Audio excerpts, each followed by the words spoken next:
सितंबर अक्टूबर तक हम माननीय प्रधानमंत्री जी से समय मांगेंगे इसका शिलान्यास करवाने को। तो हमारे लिए माननीय मुख्यमंत्री मनोहर नहीं, दोनों में आपका समन्वय काफ़ी अच्छा देखा गया भी है। सम्मानित हैं और इंद्रजीत सिंह भी हमारे लिए माननीय हैं, तो हम दोनों का मान बराबर करते हैं। अगर हम कोई भेदभाव रखें तो डिफरेंस हो ना, हम दोनों का मान सम्मान पूरा रखते हैं।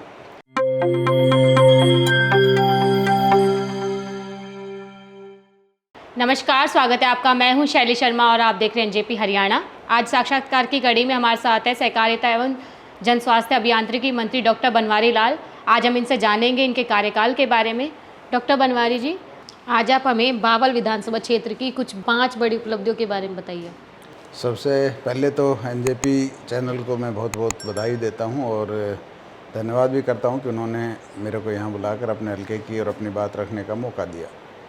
देखो, बावल विधानसभा क्षेत्र में बहुत विकास कार्य हुए हैं। सबसे पहले तो जो हमारी सड़कें, उन सड़कों को पूरी सड़कें ठीक करवाई और काफ़ी चौड़ी चौड़ी सड़कें हमारे विधानसभा के अंदर हैं। उसके बाद बहुत ही सुंदर बस स्टैंड, बावल में घुसते ही आपको लगेगा कि बावल का बस स्टैंड बहुत सुंदर बस स्टैंड बना है। और अभी तो रेवाड़ी से लेकर बावल तक 4 लेन बन रहा है, बन गया लगभग। उसके बीच डिवाइडर वगैरह दे रहे हैं, तो बहुत सुंदर मतलब चौड़ा रोड बना है। उसके बाद हमारा एग्रीकल्चर यूनिवर्सिटी का दोबारा से बीएससी एग्रीकल्चर कॉलेज शुरू करवाना और उसमें क्लासें भी शुरू हो रही हैं। उसके बाद हमारा महिला कॉलेज है बावल के अंदर। उसके बाद हमने जो पुल है, जो आरओबी बना है 69 पे, वो पहले फाटक बंद ही रहता था, 2-2, 3-3 घंटे तक बंद रहता था और हर दिन कोई ना कोई कैजुअल्टी हो जाती थी। तो वो एक पुल बनवाया हमने आरओबी। उसकी वजह से जो गांव के लोगों को, शहर के लोगों को जो कनेक्टिविटी बड़ी अच्छी मिली है। और सेक्रेटरेट भी हमने उधर ही बनाया, साबुन रोड पर सेक्रेटरेट बनवाया, बहुत सुंदर सेक्रेटरेट बनवाया है। बावल के अंदर रेस्ट हाउस, 2 रेस्ट हाउस बनवाए हमने, पब्लिक हेल्थ का, पीडब्ल्यूडी का। बढ़िया आपकी कमेटी की बिल्डिंग, इतनी सुंदर कमेटी की बिल्डिंग बनवाई है। बीडीओ ऑफिस बनवाया है। और उसके साथ साथ हमारे पानी के पूरा बावल विधानसभा क्षेत्र के अंदर पूरे मतलब क्षेत्र को कनाल बेस से जोड़कर हर घर नल से जल, जो माननीय प्रधानमंत्री जी की स्कीम है जल जीवन मिशन के तहत, सभी को जल का कनेक्शन दिया है। बावल क्षेत्र में आपने कार्य किए हैं, तो आपने अब तक किन किन गाँव में विकास कार्यों को आगे बढ़ाया है और क्या क्या कार्य किए हैं? पूरे विधानसभा क्षेत्र के अंदर हमने पिछली टर्म में भी और इस टर्म में भी ऐसा कोई गांव नहीं छोड़ा जिसमें विकास कार्य ना करवाएं, और सभी गांव में बराबर विकास करवाए बिना भेदभाव के। और आज हमारे पूरे क्षेत्र में ऐसी कोई समस्या भी नहीं है।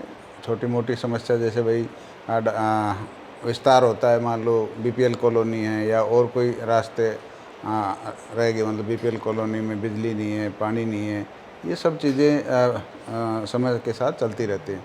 लेकिन वैसे मूलभूत सुविधाएं गांव के अंदर कोई कमी नहीं छोड़ी हमने। यह आपका एक दूसरा कार्यकाल है, तो आपने किन किन गाँवों को गोद लिया और क्या क्या विकास कार्य किए उनमें?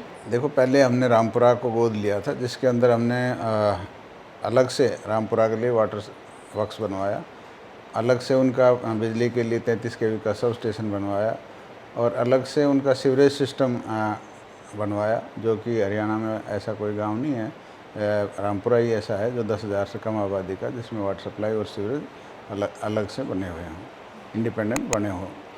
उसके बाद हमने भाड़ावास लिया। भाड़ावास के अंदर भी हमने पीएचसी बनवाई, वाटर सप्लाई के लिए वाटर बॉक्स वगैरह बनवाए और सभी गांव की सड़कों को पक्का करवाया। और वहाँ कोऑपरेटिव सोसाइटी की तरफ से हमारे पैक्स की एक बिल्डिंग बनवाई और बहुत सी सुविधाएं जो भी गाँव में हैं वो सब करवाई। सबसे पहले तो शिक्षा एक बहुत महत्वपूर्ण विषय है, क्योंकि शिक्षा विकास की पहली सीढ़ी है। और अगर कोई भी घर हो, चाहे वो इलाका हो, चाहे वो शहर हो, जिसके अंदर शिक्षा होती है वो अपने आप ही डेवलप हो जाता है। तो हमने अपने जो क्षेत्र के अंदर, जो हमारा सबसे पहले बीएससी एग्रीकल्चर हुआ था 95 के अंदर, और चौधरी भजन लाल जी ने उसकी नींव भी रखी थी, लेकिन वो हमारा यहाँ रहा नहीं, उसको कॉल ले गए। और 1995 के बाद जब 2014 में हमारी सरकार आई और माननीय मुख्यमंत्री जी बावल आए थे, तो उस समय हमने इसकी मांग रखी। तो 2015 से ही हमारा ये कॉलेज दोबारा से शुरू हुआ और वहाँ पर कॉलेज की बिल्डिंग बनी, बॉयज़ और गर्ल्स हॉस्टल बने, लाइब्रेरी बनी, ऑडिटोरियम बन रहा है अब। और जहाँ बीएससी हमने शुरू की थी, आज वहाँ एमएससी और पीएचडी की क्लासें लग रही हैं। उसके साथ साथ हमारे शहर के अंदर पहले ही कोएड कॉलेज था। कोएड कॉलेज के बावजूद भी हमने एक कॉलेज, महिला कॉलेज की दोबारा से हमने मांग की और माननीय मुख्यमंत्री जी ने हमारी मांग मानी और बावल के अंदर एक महिला कॉलेज भी 2017 से चल रहा है, लेकिन वो सीनियर सेकेंडरी स्कूल गर्ल्स के अंदर चल रहा है।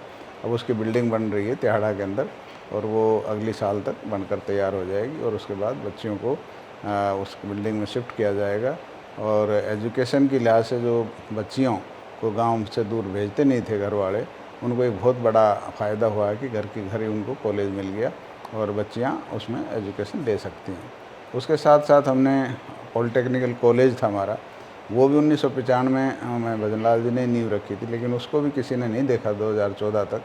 2015 में जब मुख्यमंत्री जी आए तो हमने वहाँ मांग रखी और वो मांग हमारी पूरी हुई और उसमें क्लासें भी शुरू हुई और उसमें अच्छी बिल्डिंग अच्छा भवन बना है और तब से इसके ट्रेड भी बढ़वाए हमने।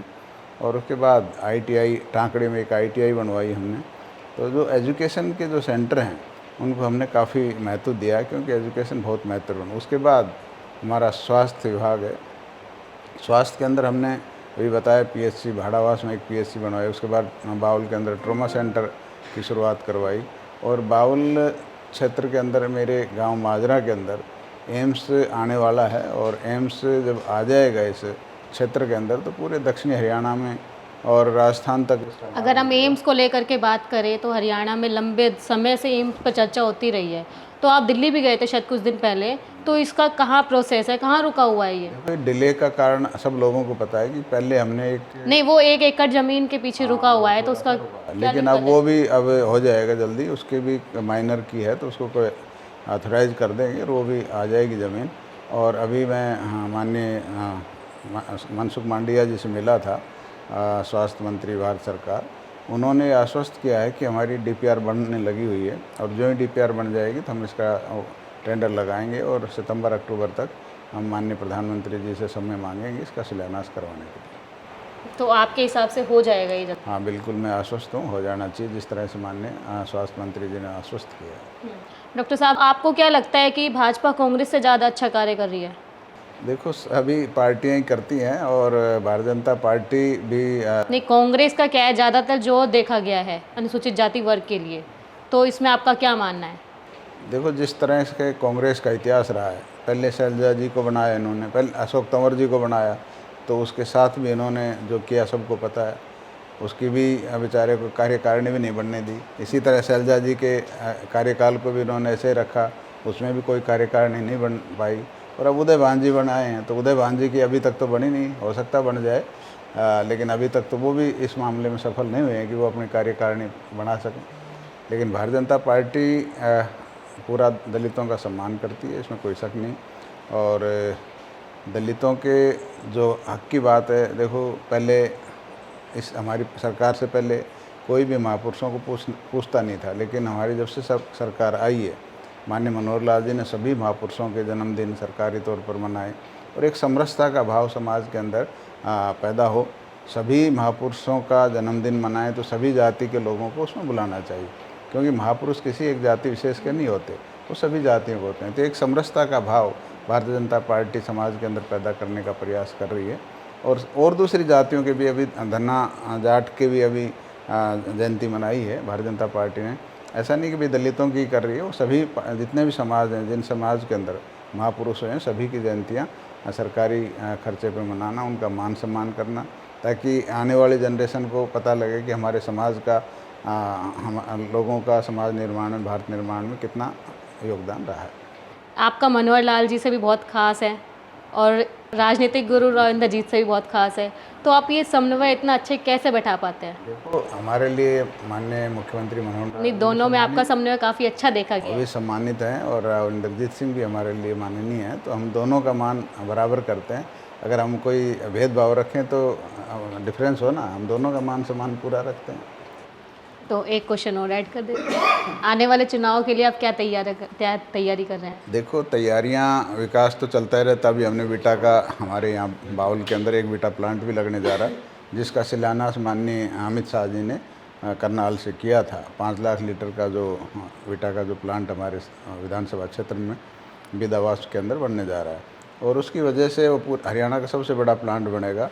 और हमारे यहाँ जो किसान भाई हैं और जो डेयरी से जुड़े हुए काम हैं, जैसे पशुपालन है, पशु पाल करके हम ज़्यादा से ज़्यादा आत्मनिर्भर बनने की तरफ भी बढ़ सकते हैं, जिस तरह से देश के प्रधानमंत्री। अगले साल चुनाव होने वाले हैं, तो इसके लिए आपकी क्या तैयारियां हैं?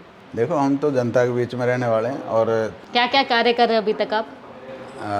लोगों से संपर्क किए, बाकी काम तो विकास कार्य तो मैंने आपको गिना ही दिए। बाकी लोगों के बीच में रहते हैं, उनके दुख सुख में जाना, लोगों के विकास के बारे में पूछना, उनकी जो समस्या है वो सुनना। अभी भी गाँवों के दौरे रहते हैं मेरे। तो राजनीति में तो जनसंपर्क की सबसे बड़ी बात है, वो हम कर रहे हैं। हर घर नल का एक लक्ष्य था। आजकल क्या हो रहा है, जो पीने का पानी है, लोग सिंचाई कर रहे हैं, एक बड़ी संख्या में लोग, और पीने का पानी लोगों को नहीं मिल पा रहा है। तो ये ऐसा क्यों हो रहा है? ऐसा देखो, इसके लिए अवेयरनेस की ज़रूरत है और हमें जनता से, मैं जहाँ भी जाता हूँ अपील करता हूँ। एक वर्ग तो सिंचाई के लिए यूज़ कर रहा है और एक वर्ग को पीने का पानी नहीं मिल रहा है। ये लोगों को ना अवेयरनेस की ज़रूरत है। और हमारे पब्लिक हेल्थ डिपार्टमेंट ने कमेटियाँ बनाई हुई हैं, गाँवों के अंदर भी कमेटियाँ बनी हुई हैं और वो लोगों को जागरूक करती हैं नाटक द्वारा, और वैसे भी लोगों को जागरूक करते हैं कि पानी जल ही जीवन है और इसको आगे के लिए आगे हमारी आने वाली जनरेशन है, उसके लिए पानी को बचाना है। तो इस तरह के नाटक, लघु नाटक या कोई वैसे स्लोगन्स वगैरह से हम इस तरह पानी बचाने का पूरा प्रयास करते हैं। हमारा प्रयास ये है कि बार बार लोग, तो रिजल्ट निकल कर आया कुछ? मतलब कुछ एकदम तो नहीं आता, लेकिन फ़र्क पड़ता है अगर बार बार हम रिपीटेशन करेंगे, बार बार हैमरिंग करेंगे, क्योंकि जनता को बार बार कोई भी चीज़ हो बार बार बतानी पड़ती है, तब जाके उस पर अमल होता है। तो हम इसमें प्रयास कर रहे हैं और निश्चित तौर पर इसका अच्छे रिजल्ट आएंगे। अब मैं एक क्वेश्चन करती हूँ। डॉक्टर साहब, अम्बाला लोकसभा से चुनाव लड़ने की चर्चाएं चल रही है, तो इस पर आपका क्या कहना है? देखो, मुझे लगता है ये कोई मेरे विरोधियों का कोई काम होगा जो मेरे को ख़राब करना चाहते हैं। वैसे मैंने पिछले 20 साल से बावल विधानसभा क्षेत्र, पिछले 30 साल से बावल विधानसभा क्षेत्र में लोगों की सेवा की है और बावल विधानसभा क्षेत्र के लोगों ने भी मुझे भरपूर प्यार और आशीर्वाद दिया है और मैं बावल में ही रहकर बावल के लोगों की सेवा करना चाहता हूँ। मेरा कोई ऐसा विचार नहीं है, ये मेरे विरोधियों को कोई चाल हो सकती है मुझे ख़राब करने की। तो एक क्वेश्चन और ऐड कर देते हैं, आने वाले चुनाव के लिए आप क्या तैयारी कर रहे हैं? देखो, तैयारियां, विकास तो चलता ही रहता। अभी हमने बीटा का, हमारे यहाँ बावल के अंदर एक बीटा प्लांट भी लगने जा रहा है, जिसका शिलान्यास माननीय अमित शाह जी ने करनाल से किया था। 5 लाख लीटर का जो बीटा का जो प्लांट हमारे विधानसभा क्षेत्र में बिदावास के अंदर बनने जा रहा है, और उसकी वजह से वो पूरा हरियाणा का सबसे बड़ा प्लांट बनेगा। और हमारे यहाँ जो किसान भाई हैं और जो डेयरी से जुड़े हुए काम हैं, जैसे पशुपालन है, पशु पाल करके हम ज़्यादा से ज़्यादा आत्मनिर्भर बनने की तरफ भी बढ़ सकते हैं, जिस तरह से देश के प्रधानमंत्री। अगले साल चुनाव होने वाले हैं, तो इसके लिए आपकी क्या तैयारियां हैं? देखो, हम तो जनता के बीच में रहने वाले हैं और लोगों से संपर्क किए, बाकी काम तो विकास कार्य तो मैंने आपको गिना ही दिए। बाकी लोगों के बीच में रहते हैं, उनके दुख सुख में जाना, लोगों के विकास के बारे में पूछना, उनकी जो समस्या है वो सुनना। अभी भी गाँवों के दौरे रहते हैं मेरे। तो राजनीति में तो जनसंपर्क की सबसे बड़ी बात है, वो हम कर रहे हैं।